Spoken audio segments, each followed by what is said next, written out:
All right, what's up, everybody? Cool, good to see you all. Happy Saturday. Day 18.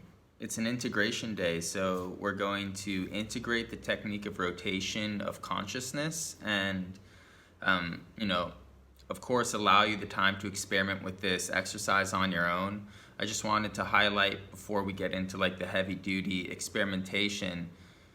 Meditation is a really dynamic sort of it's a dynamic thing to do, and if you are serious about it and you really want to push your capacity to meditate well, I think it's helpful to organize your practice in a more like specific way.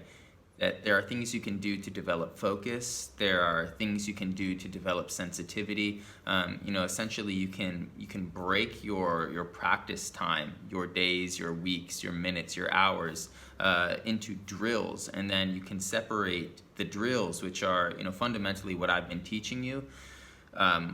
You can break it apart against pure meditation, which would be something like just holding stillness and just attempting to sort of like allow the mind to flow while simultaneously focusing on a specific object of attention. And so that's that. Also, before we get into the technique today, there's just some ideas I want to express, some philosophical ideas, some biology that'll help you in hindsight interact with the experience of your psyche. And so the first thing is, what exactly are we doing and what exactly are we experiencing when we have the willpower, or how yogis would describe it, the prana, right? The like vital biological life energy to actually suspend our thinking, right? And focus intensely we're focusing on the sensations of our body, what's going on. And so you're entering a flow state. And so flow states are when you are so preoccupied with the task at hand that, everything starts to disappear. Time disappears, what you did earlier disappears, what you have to do after disappears.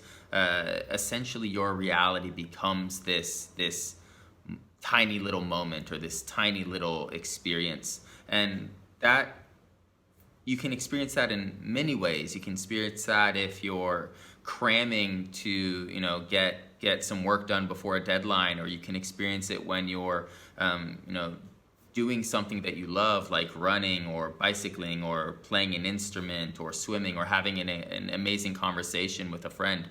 But whenever people are in it, whenever people are in a flow state, it feels good. And I think the ultimate lesson here is that it feels really good to forget about the world. It feels really good to forget about ourselves. And that's just, that's something to take to heart. And so what's going on neurologically? You have two different networks in your brain. There's many networks, but there are two that we're talking to specifically. And the first is the task-oriented network, and the second is the default mode network. And so these networks are comprised of different sections of your brain that have been observed to work in conjunction with each other. And so the task-oriented network is operating when you are oriented on a task, when you have something to do, whether it's work or hobby. And this is where the flow state emerges from. And what happens when the task-oriented network is activated is your brain literally stops processing self. It stops processing the identity that you think you are, the identity your brain thinks you are, and it also stops processing theories of self, which is our inclination to theorize on other people's agendas, other people's motivations.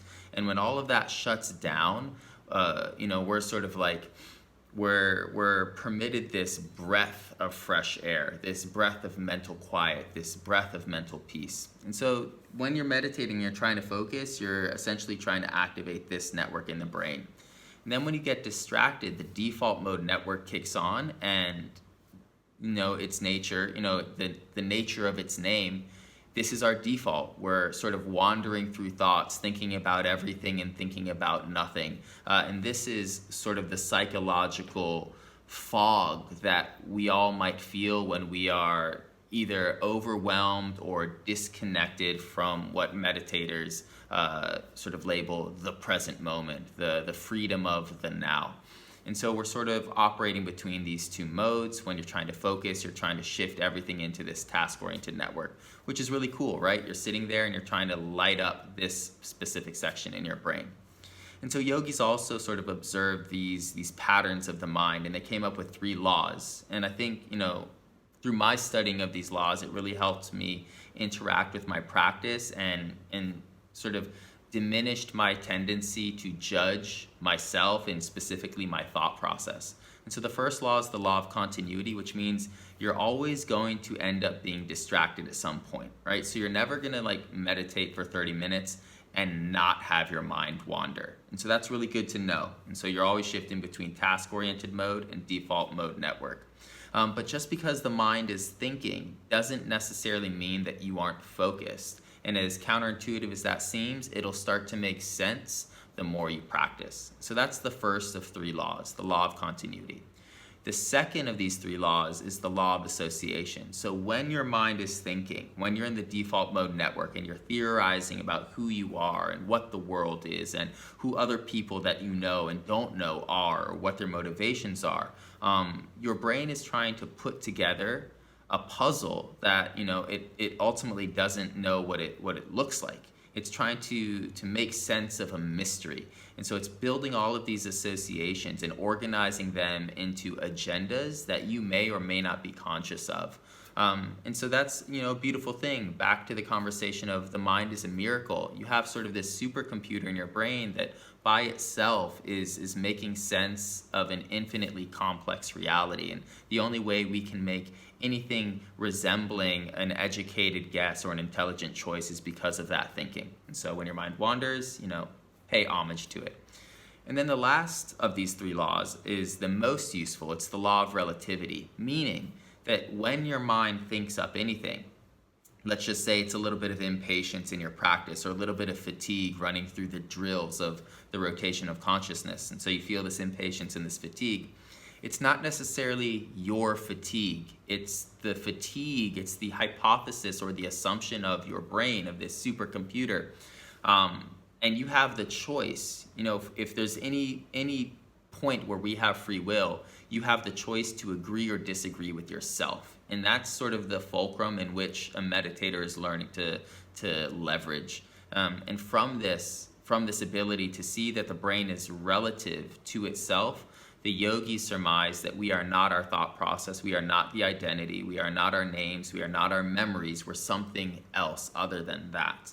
And so when you're meditating again, just like summarizing, when you have a thought, even the grammar of how I'm phrasing that is incorrect. When your brain has a thought, when your brain makes an assumption that we immediately sort of connect to, consider it's just the opinion of an organ, not necessarily you. So these are these 3 laws. The last thing I wanted to say is, consider it for a moment. When you're in a flow state, say you're, painting, right? Anything, running, singing. You're in a flow state in relationship to an action, which involves an agenda. If you're running, you want to run further. If you're painting, you want to paint, the image that's in your mind. If you're singing, you want to sing in a specific way. But when you're in a flow state in meditation, you're essentially in a flow state doing nothing. And so while other flow states involve a narrowing of the mind into the specific task, when you can hit that flow state, when the task-oriented network kicks on, when you stop theorizing about yourself and simultaneously you are doing nothing, consciousness, figuratively starts to expand. And this is where the lotus metaphor emerges. All the petals of the mind open up to reality. And so the last point I want to sort of explain is that we as individuals are defined by our reality. And so when we can, for a moment or minutes or hours, spend quality time in sort of an expanded awareness, absorbing as much data as we can through our sensations without judging it or theorizing about it, as we experience more and more and more of an unfiltered reality, because self and reality are contingent with each other, we experience more of ourselves. Right? And so the yogis also sort of recognize this on a cosmic scale, and they said the deep self is Purusha, is inner consciousness, Everything else is prakriti, or sort of manifest nature. And so if I am to discover myself, that deep self, I must recognize as much of prakriti, as much of physical reality, my mind, my body, and my immediate environment as possible, because the two are dependent on each other to exist well. So I hope that makes sense in some theoretical way, but what matters most is the actual experience. And so how do you achieve that actual experience? Focus as intensely as you can, enter a flow state while doing nothing, and the sensations, the emergence of these sort of phenomenal moments inside your own brain will prove to line up with the philosophies if you take the time to read the philosophies or consider them later. Groovy, so let's get into this, everyone. Rotation of consciousness, you're gonna work this on your own for 20 minutes. So seated position. Okay, nice tall spines, hips tilt forward. Use your abdomen to create more length than you want to. Straighten out those arms, bring a random finger to each thumb. Shut your jaw, press your tongue into the back of your two front teeth. And then breathe deeply into the belly. And so for the first minute, just build your physical experience. Stillness posture, directional breathing, belly breathing.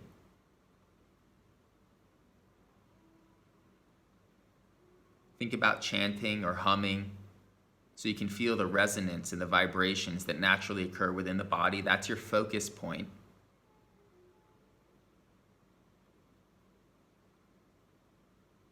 And then think of those perfect units of meditation, that one round of respiration, a steady inhale, a steady exhale.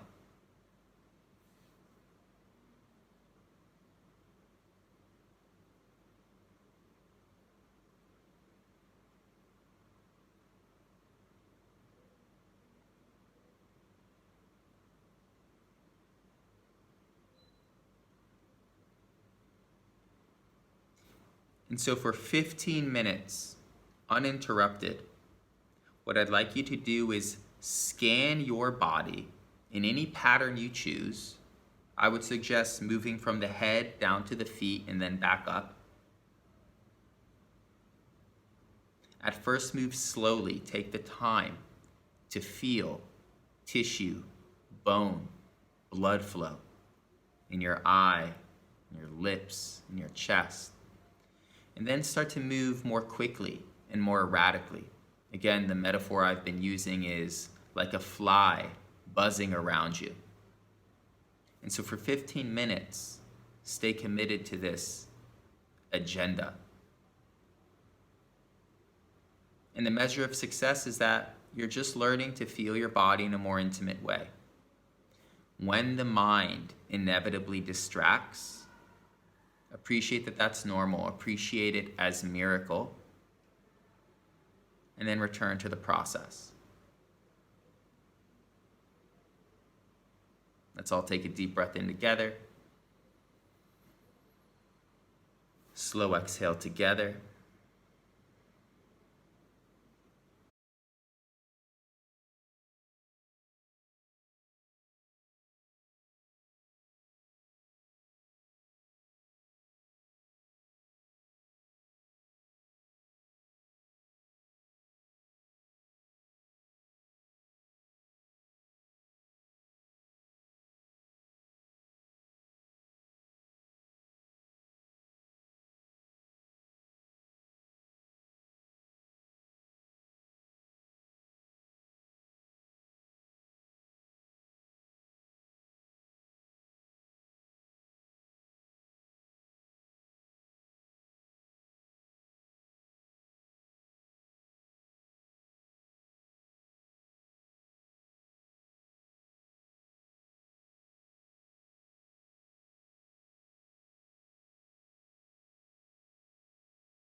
Increase the pace.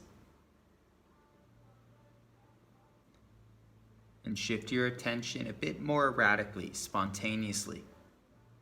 Again, a fly buzzing through the body.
And now follow your attention as it moves through your body on its own.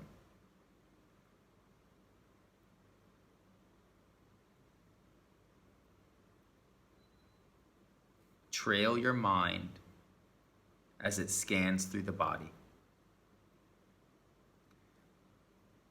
Like raindrops creating ripples on a lake.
Deepen your focus.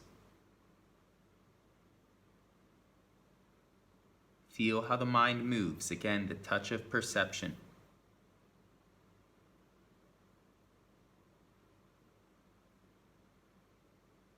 Now hold the mind in the center of your chest.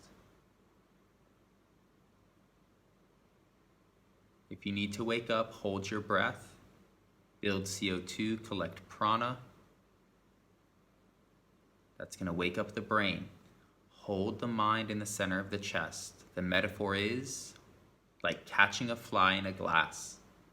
It buzzes around in a tighter vicinity.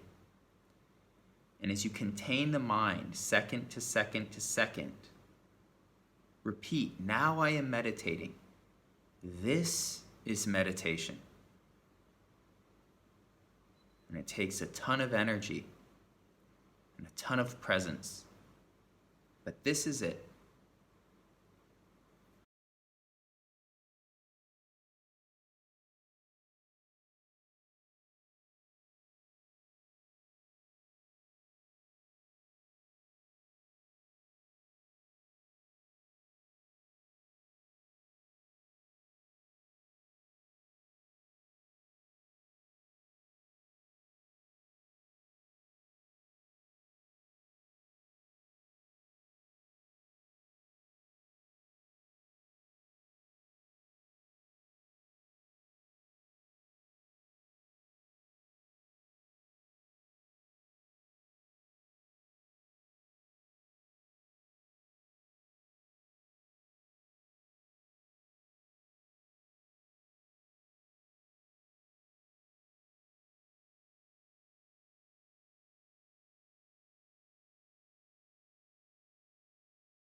Notice while you're focused, a portion of your awareness is distracted and thinking.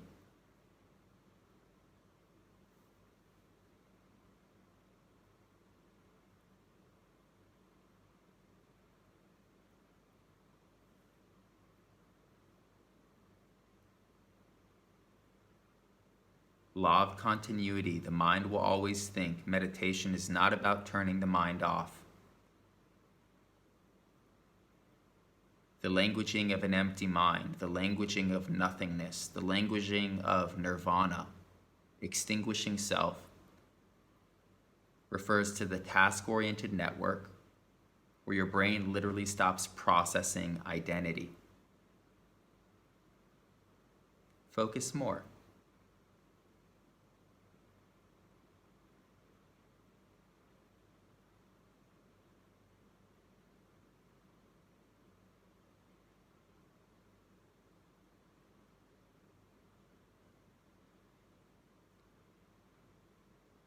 Now the Nietzsche quote is appropriate.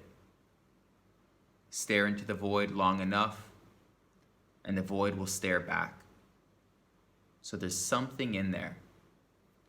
At this point, externalize your attention and just listen to the room around you. Open your mind to its environment. Deepen the breath into the belly, relax nerves, calm down impatience, stay committed to your work.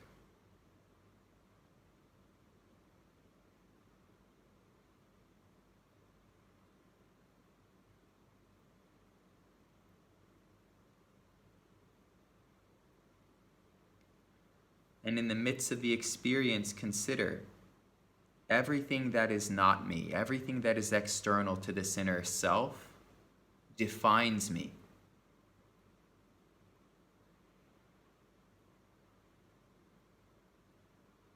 And bring your hands to heart center.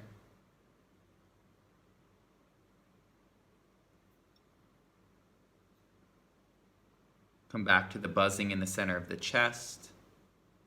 As you skillfully fixate on that sensation at the expense of all other thoughts, all other experiences, again, define this as meditation.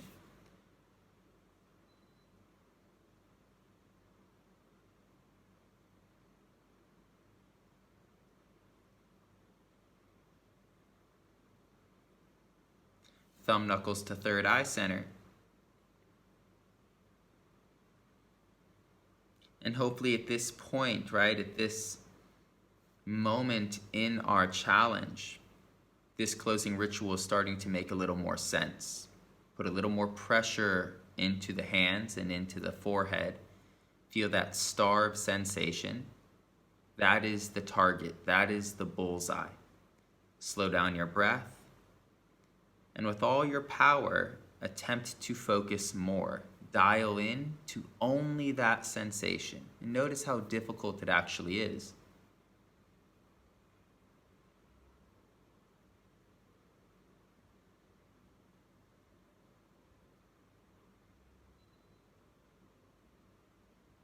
Just question in this final moment, if I could invest all of myself into that sensation, if I could enter an absolute flow state, just feeling my body as it exists, what would happen?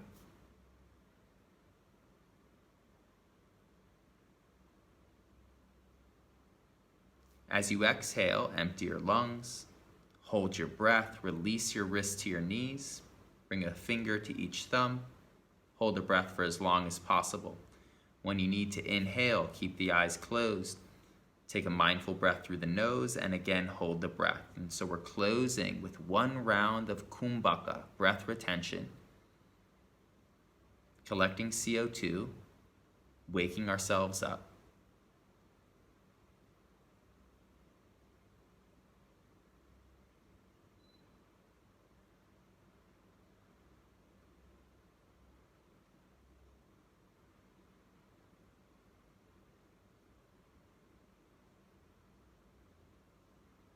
When you need to inhale mindfully through the nose, big breath in, and again hold the breath.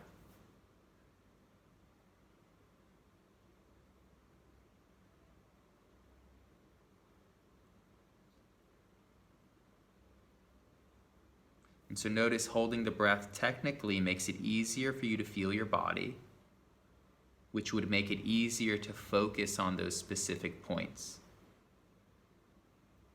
which would encourage a flow state, which would help you diminish your theories of self. Everybody exhale, keep the spine tall.